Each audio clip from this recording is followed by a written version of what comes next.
Good afternoon, scholars. My name is Keonda Miller, and I am discussing Section F, a one-year plan on local forming schools and their strategies. In the one-year plan, we were supposed to select a school and pretty much use the SWOT analysis to determine how to put that school back on the right path. I chose Cone Elementary School, and this school is predominantly black. It's about 384 students at the school. They are not passing their EOG test in reading nor math. They have less than 5% of their population passing these tests, which makes them a low performing school. In this plan, I'm going to address the strengths, weaknesses, opportunities, and the threats. I felt like it was best to address the weaknesses first because I feel like there's a correlation between the weaknesses and student achievement. So that's where we're going to start with retention. You may not think retention is an issue for this school because it's only at 21%. However, the school only has 384 students. Therefore, that's about maybe 34 staff members for the elementary school. And if you're losing 21% of those staff members, that's pretty significant. So what I did down here is pretty much provided a visual. This is about 34, 35 staff members, four fifth grade teachers, 3 fourth, third, second, first, kindergarten, and these are assistants and support staff members.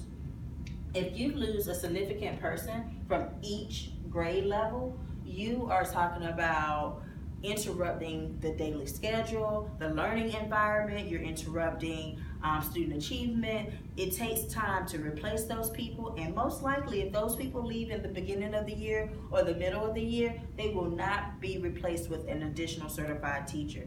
These people are going to be replaced with subs, long-term subs, or they're going to start pulling from the support staff area to replace these teachers. Okay, so my suggestion for Cone is to figure out why there's such a turnover for that school. Why are teachers leaving? Is it leadership? Is it morale? Is it incentive? Is it student behavior? What is it that's causing these teachers to leave at such a high rate? Another weakness of Cone is that their students are not performing at the level that they're supposed to perform. I feel there is a correlation between the teacher retention, and student achievement.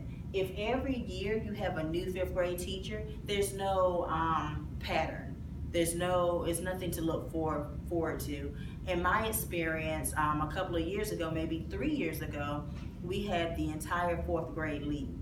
All the teachers in the fourth grade leave, which means we had to pretty much hire new fourth grade teachers, and while we were hiring new fourth grade teachers, we had subs, we had assistants in those classrooms.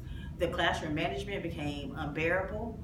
Fourth grade was known as the worst grade in the school, and even though it's about 2 years later, this year is the first year I can say that the classroom management is better. We can see student achievement. It takes a little bit of time to get students back acclimated to a routine. So I think there's a correlation between teacher retention and student achievement. And I think if we address teacher retention, if we can get these teachers to stay, that we might see an improvement in academics.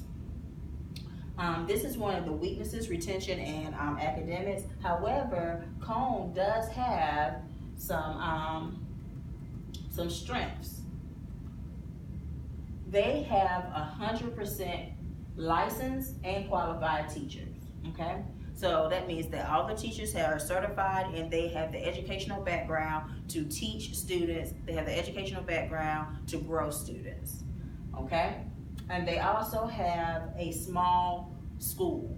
So class sizes are very important when you're teaching. You do not want to have more than 20 students in a class because it becomes unmanageable, especially if it's only one person in that class. With the smaller grades, you may have a teacher's assistants, but in third, fourth, and fifth grade, that's usually not the case. So since we have these qualified teachers and they have such small classes, I suggest that you have pull-out groups. If you know that students are struggling in math, you need to have math pull-out groups. If you know students are struggling in reading, you need to have reading pull-out groups. If English is a second language, have a pull-out group for that. Tutoring. There's other ways other than teacher directive learning. There's other opportunities out there for students to learn. So let's take advantage of these small class sizes and these qualified teachers and create small learning groups that address significant skills that teachers need to teach and that students need to learn. Okay, so let's take advantage of the strength is my point here. Let's take advantage of the strengths.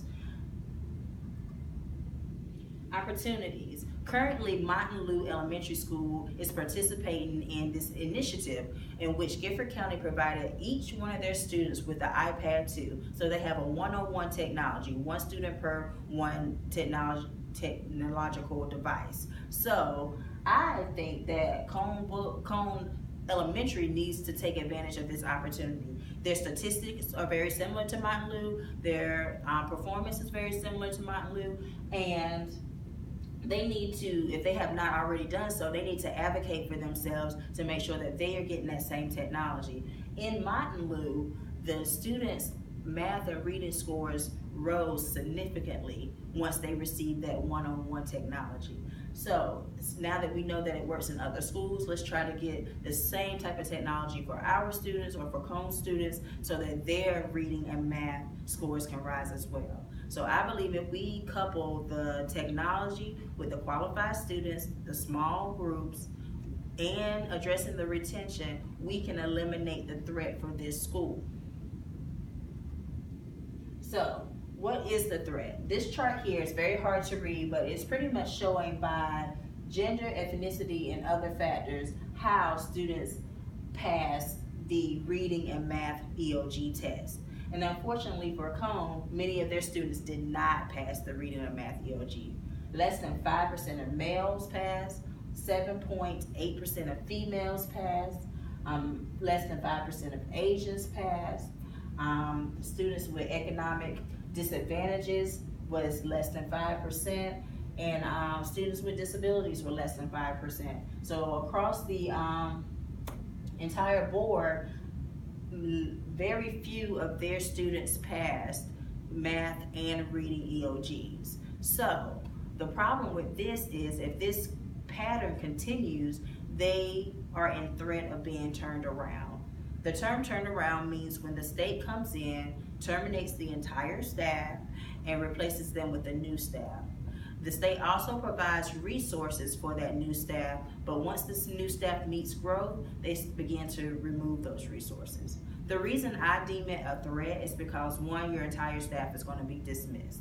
And as I said earlier, it takes a long time, maybe 2 years, for students to get used to new teachers and get acclimated to that new routine and that new teaching style and that new learning style. So that disrupts the whole teaching learning environment.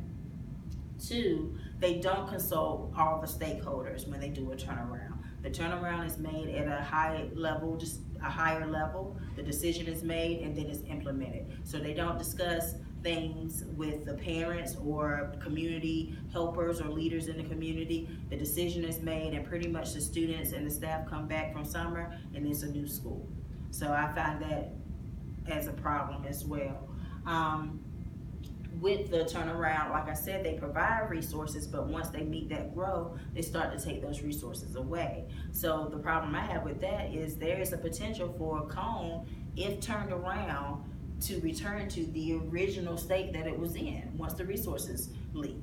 So I think the best way to eliminate this threat, to eliminate the threat of a turnaround, is to take advantage of the opportunities, address the weaknesses, and examine the strengths. They have small classes, they have qualified teachers, they have the opportunity to get technology. I think all of that coupled together could eliminate this threat. The ultimate goal is to grow students, and if they do the things suggested in my one-year plan, I think they have the potential to grow students.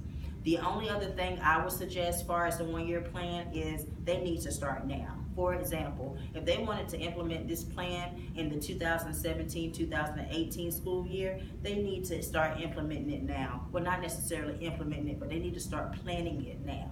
They need to have a leadership team where all stakeholders are involved. They need a parent representative. They might even need a student representative. They definitely need to address retention and figure out why these teachers are leaving.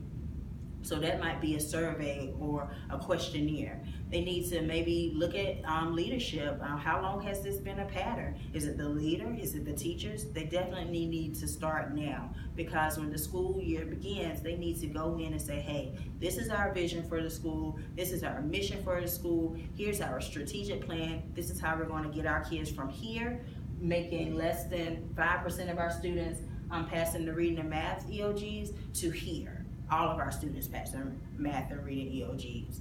They maybe even need to consult other schools who have been turned around, or who have had academic excellence in their school, and see what they're doing. But my plan for their school needs to begin now. Not at the end of the school year, not at the beginning of the new school year. It's going to take time to get these things. It's going to take time to get people on board. So in order to do that, they have to start now in order to implement the one-year plan that I suggest. Thank you for your time. Unfortunately, I couldn't be here tonight because I'm at a Title I meeting and I'm hosting a book fair tonight. So if you have any questions or you want to discuss this any further, just email me, or you can talk to my teammates. Thank you. Have a good night.